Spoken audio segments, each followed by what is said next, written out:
Assalamualaikum warahmatullahi wabarakatuh. Nama saya Rizky Agung Saputra, NIM 120380098. Di sini saya akan menjawab 7 soal mengenai manajemen desain. Dan soal yang pertama adalah, apa itu manajemen? Secara etimologis, pengertian manajemen merupakan seni untuk melaksanakan dan mengatur. Setiap orang pasti melakukan kegiatan manajemen.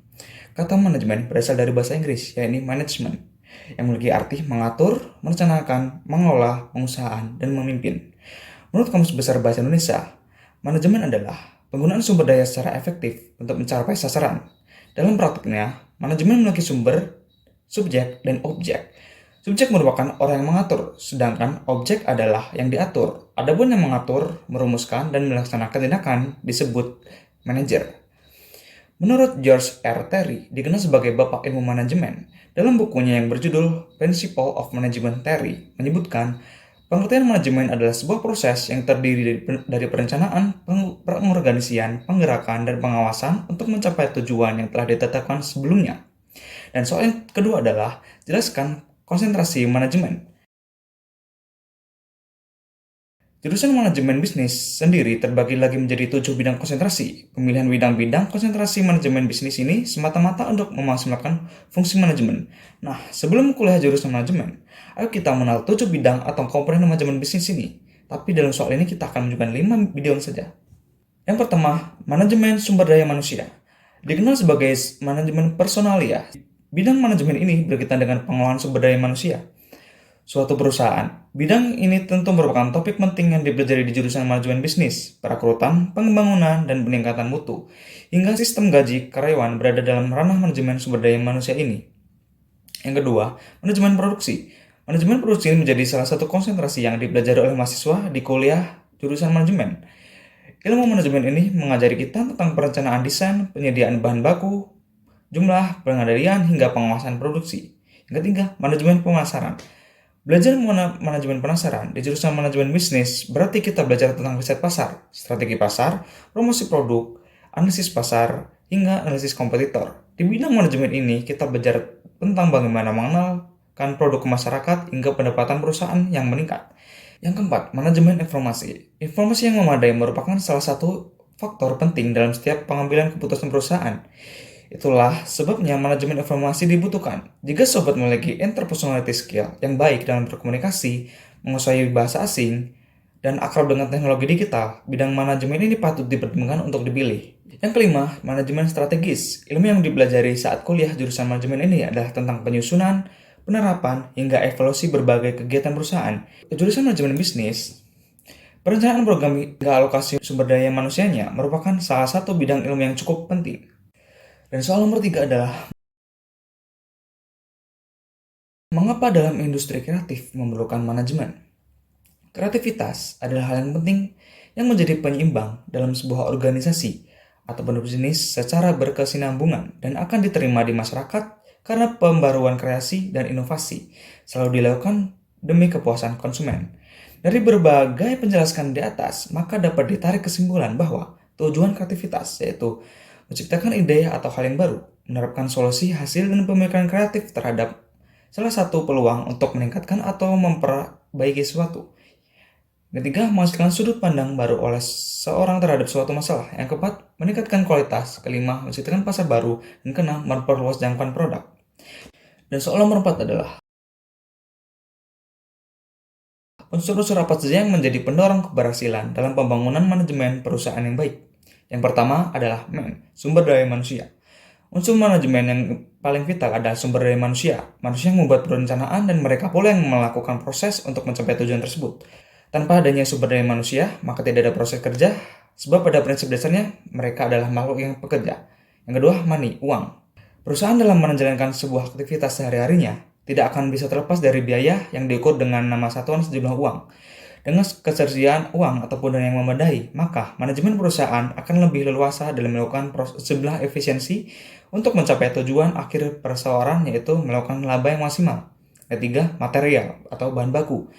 Ketersediaan bahan baku atau material sangat vital dalam proses produksi. Tanpa bahan baku, perusahaan manufaktur tidak bisa mengolah sesuatu untuk dijual. Dibutuhkan tenaga ahli untuk mengolah bahan baku menjadi barang jadi ataupun setengah jadi. Sumber daya manusia dan bahan baku sangat berkaitan erat satu sama lain dan tidak bisa dipisahkan. Yang keempat, mesin atau peralatan mesin. Untuk mengelola bahan baku menjadi barang dibutuhkan perangkat mesin dan peralatan kerja. Dengan adanya mesin, maka waktu yang dibutuhkan dalam proses produksi akan semakin cepat dan efisien. Yang kelima, metode. Dalam menerapkan manajemen untuk mengolah jumlah unsur-unsur di atas, dibutuhkan suatu metode atau standar operasional prosedur yang baku. Setiap divisi di dalam perusahaan memiliki fungsi pokok, tugas, atau job desk tersendiri, dan masing-masing divisi tersebut saling berkaitan erat dalam menjalankan tugas aktivitas perusahaan. Yang keenam, pasar. Konsumen atau pasar merupakan elemen yang sangat penting. Tanpa permintaan, maka proses produksi akan berhenti dan segala aktivitas perusahaan akan vakum. Agar dapat menguasai segmentasi pasar, pihak manajemen harus memiliki strategi pemasaran yang handal dan dapat bersaing dengan kompetitor market sejenis, baik dari sisi harga, kualitas, maupun kuantitas. Soal yang kelima, apa ciri perusahaan yang memiliki manajemen yang baik? Berdasarkan pengalaman berbagai organisasi, menunjukkan bahwa sistem manajemen kinerja yang baik memiliki karakteristik tertentu, yaitu yang pertama, sistem manajemen kinerja memiliki tujuan yang jelas dan kriteria keberhasilan yang terukur. Yang kedua, karyawan dilibatkan dalam desain dan implementasi sistem. Semua karyawan aktif dalam berkontribusi. Yang ketiga, sistem manajemen kinerja yang baik sangat sederhana untuk dipahami dan mudah untuk dioperasikan. Yang keempat, penggunaan yang baik dari sistem manajemen kinerja merupakan inti dari tujuan kinerja manajer. Semakin efektif penggunaan sistem manajemen kinerja, maka diartikan bahwa manajer itu berhasil menjalankan pekerjaan atau berhasil menggunakan sistemnya. Yang kelima, sistem memungkinkan garis pandang karyawan line of sight yang jelas antara tujuan kinerja mereka dan organisasi. Yang keenam, sistem berfokus pada kejelasan peran dan peningkatan kinerja. Yang ketujuh, tujuan dari setiap hubungan langsung antara sistem manajemen, kinerja, dan penghargaan karyawan dibuat sangat jelas dan perlindungan keadilan serta transparansi yang tepat dibangun di dalamnya. Yang kedelapan, sistem manajemen kinerja yang baik ditinjau secara teratur dan terbuka terhadap kriteria keberhasilan sendiri. Dan soal yang nomor 6 adalah apa standar manajemen yang baik itu? Yang pertama, membantu mencapai tujuan organisasi dan pribadi. Manajemen yang berupaya mengintegrasikan antara tujuan organisasi dengan tujuan pribadi sehingga tujuan organisasi dapat tercapai secara efektif dan efisien. Dan kedua, organisasi dapat meningkatkan efisiensi. Setiap manajemen akan berupaya untuk meningkatkan produktivitas serta mengurangi biaya dan penggunaan sumber daya. Hal ini bertujuan untuk mencapai efisiensi dan aktivitas secara suatu organisasi. Dan ketiga, menciptakan keharmonisan dalam bekerja. Pada umumnya, organisasi memiliki karyawan dengan latar belakang yang berbeda. Setiap individu memiliki sikap dan gaya kerja yang berbeda, dan jika semua orang mengikuti gayanya sendiri, maka akan menimbulkan kekacauan. Yang keempat adalah menciptakan organisasi yang dinamis. Organisasi harus dapat beradaptasi dengan lingkungan yang dinamis. Oleh karena itu, manajer perlu melakukan perubahan dalam organisasi sesuai dengan perubahan lingkungan. Dan soal yang ketujuh dan yang terakhir adalah sebutkan 2 contoh perusahaan yang memiliki manajemen yang baik dan ceritakan bagaimana mereka membangunnya. Yang pertama, Google. Dengan jumlah karyawan yang mencapai angka 72.000 orang, Google dinilai sebagai perusahaan yang dengan sistem HR terbaik. Memiliki perusahaan dengan banyak cabang di dunia, tak sedikit pun mengurai baiknya kualitas manajemen HR di perusahaan yang berusaha di Mountain View, California. Budaya kerja dan inovasi yang selalu dilakukan dengan tubuh manajemen jadi alasan kuat perusahaan yang bergerak di dunia teknologi ini menempati posisi pertama perusahaan dunia dengan sistem manajemen HR terbaik versi Workforce 2017. Google membangun manajemennya dengan mementingkan karyawan, menghargai perbedaan, memberikan apresiasi apapun dilakukan karyawannya. Karyawan adalah aset berharga yang tak ternilai, selalu menciptakan iklim kerja yang inovatif, bukan pengalaman namun keinginan yang kuat. Dan yang kedua adalah Deloitte, adalah perusahaan konsultan yang berbasis di New York, Amerika Serikat.